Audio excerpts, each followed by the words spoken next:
자, 이틀간 FOMC가 진행되면서 말씀해 주신 바와 같이 좀 긴장하는 모습을 나타내고 있습니다. 어떤 의미가 담겨져 있을까요? 예, 통상적으로 현재 미국이 금리와 관련돼서 또 현재 보유하고 있는 자산 규모가 제법 됩니다. 지난 외환 미국 금융위기 이후에 2009년도부터죠. 미 연준이 세 차례에 걸쳐서 이른바 양적 완화, 한지 QE, 퀀터터티브 이징이라고 하는 그런 말까지 만들면서 양적 완화를 단행했다는 건데요. 그렇게 되다 보니까 금리는 너무 낮고 또 부유 자산이 너무 많아졌다는 것인데, 금리는 이미 인상하기 시작을 했고요. 그동안 3차에 걸친 양적 완화를 통해서 확보하게 된 미국의 국채 내지 MBS, 현재 주택 저당 증권입니다.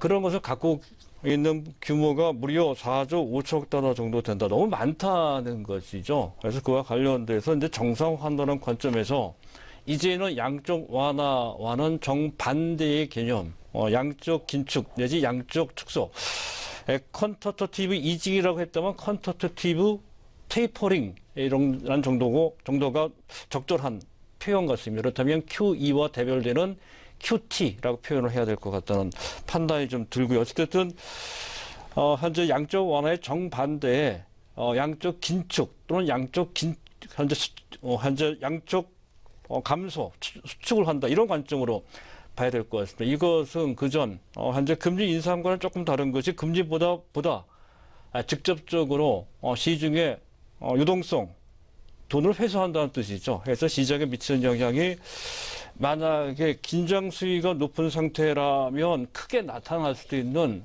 다소 경계를 할 필요가 있는 정책 환경, 정책 변화라고 이제 할 수가 있다는 건데, 실제로도 2013년도 당시 버냉키 의장이 양적 완화를 중단할 수 있다라는 말을 했고요. 그 당시에 전 세계 증시는 미국을 중심으로 해서 크게 휘청인 바 있습니다. 더 크게 혼란을 겪었던 것은 2015년도 7월달 당시 금리 인상을 하겠다 하는 것이 공식 표명되면서 그 당시부터 전 세계 증시가 요동을 쳤고, 그 당시 가장 많이 떨어졌던 종목들이 고밸류 종목들, 신흥국 증시였었죠. 그 후유증에서 아직 벗어나지 못한 종목들이 수두룩합니다. 특히 코스닥에, 현재 특히 코스피에도 있습니다. 한샘이나 또는 현재 식음료 또는 화장품주들이 대표적인 케이스, 일부 또 바이오주들도 이제 그에 해당이 되기도 합니다. 그래서 그와 관련돼서 신흥국 시장에 우리가 소속되어 있는 우리 시장은 더욱더 거기에 상당히 현재 부정적인 정신적 트라우마를 많이 갖고 있는 것 같습니다. 테이퍼 텐트럼, 이른바 긴축 발작에는 신흥시장에서 외국인 자금이 이탈한다는 개념이 들어갑니다. 그 당시 2013년도에도 잠시, 2015년에는 6개월 넘게, 2016년, 작년이죠. 작년 초반까지 그러한 질곡에 크게 빠져 있었던 바, 우리 증시도 크게 흔들린 바 있습니다. 그래서 그와 관련돼서 다소 쓰라린 그런 경험을 겪은 그런 상태 하에서는 긴장 안 하는 게 이상하다는 것이죠. 최소한 기본적인 경계 정도는 좀 필요하다. 물론 결론적으로 봤을 때 이 영향이 크다, 이렇게 보기는 어렵습니다. 하지만 그렇다고 해서 완전 무시할 것은 아니라는 것이고, 바로 오늘 우리 시장에서 외국인도 기관도 물론 뻔한 그런 결과이긴 하겠지만 그래도 긴장한 것은 바로 그러한 이유 때문이다, 이렇게 이제 볼 수 있는 것이고요. 어쨌든 결론적으로 말씀드리면, 그런데 그 조목조목 보면 이렇습니다. 일단 현재 미국 연준이 갖고 있는 보유자산을 축소하겠다라는 얘기는 작년 말부터 살짝 나와서 금년 연초에 어느 정도 활발하게 논의가 됐던, 시장에서는 이미 알고 있었던 내용이죠. 알고 있던 내용이 현재 지금 발표되는 것은 현재 시장에 미치는 영향은 크지 않을 것이다. 시장은 이미 그와 관련돼서 충분히 내성을 갖춘 상태다 하는 점에서 더욱더 그렇다는 것이고요.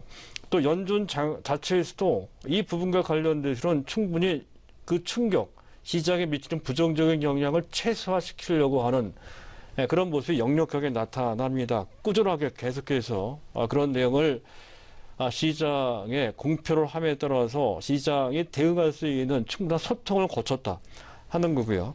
또 한 가지는 상당히 점진적으로 할 소지가 높다는 것이죠. 현재 갖고 있는 자산, 국채 및 MBS입니다.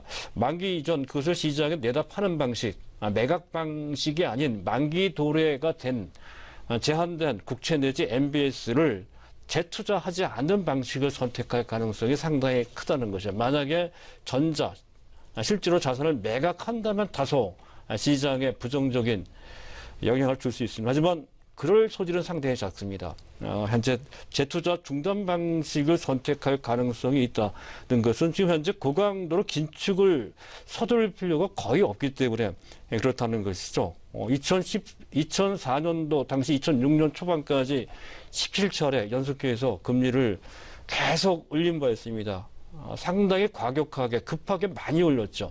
그 바람에 2년 뒤에 2007년도입니다. 2007년, 2008년도에 서브프라임 및 리먼 브러더스 사태가 터진 경험을 한 바 있습니다.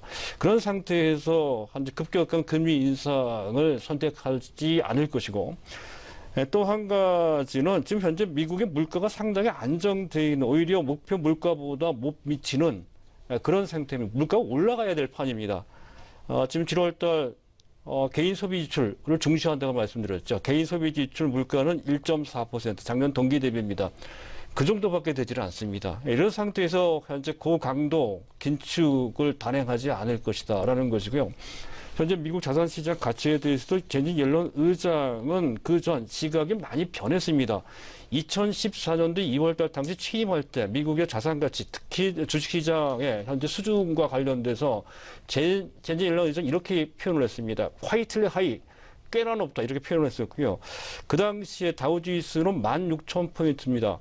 2년 후 2016년도 12월달 및 금년 3월달 2차, 3차 금리 인상을 단행할 때 제니 옐런 의장의 표현이 조금 달라집니다. quietly high가 아니고 somewhat, 조금 높다. 이런 식으로 좀 바뀌었고요. 지난 7월 달에 보니까 그 표현보다 더 낮아진 것 같습니다. 현재 비싸지 않다, not cheap, 이런 정도로 표현을 했습니다. 싸지 않다, 싸지 않다 표현을 했고요. 비싸지 않은 것이 아니라 싸지 않다, 조금 높다 이런 뜻이죠. 그렇다고 해서 상투는 아니다 이런 표현을 했습니다. 그 당시보다 2014년보다 지금 현재 다우지수는 훨씬 더 많이 올라갔지. 22,000포인트입니다. 많이 올라간 상태 하에서도 여전히 오히려 표현 더 비싸진 것이 아니라 오히려 더 완화된 시각으로 미국 증시 현재 밸류 상태를 보고 있다는 것에서 그런 정도의 시각을 갖고 있다면 공격적인, 적극적인 긴축은 하지 않을 것이라는 것을 충분히 예상할 수 있다는 것이고, 실제로 그것 때문에 미국 증시는 상당히 안정적으로 반응하고 있는 것으로 볼 수가 있겠습니다. 또한 우리 증시 내부를 들여다보면 현재 외국인들이 매도를 했다고 치지만 이 매도가 결코 작지는 않습니다. 하지만 특별히 더 많은 것도 또한 아니죠. 그런 측면. 또 기관들도 적극적으로 매도에 동참하거나 하는 그런 모습도 아닙니다. 다소 심리적으로 약간 긴장하는 정도, 그런 정도라는 것이고요. 선물 쪽에서도 보면 현재 지금 선물 쪽에 지금 틱 차트를 현재 볼 필요가 있는데요. 상단에 보면 베이시스가 나옵니다. 베이시스 1.02, 이론 베이시스가 0.9 정도 됩니다. 이런 베이시스보다 지금 현재 베이시스가 더 높습니다. 선물 지수가 코스피 200 지수보다 그만큼 더 높다라는 뜻이죠.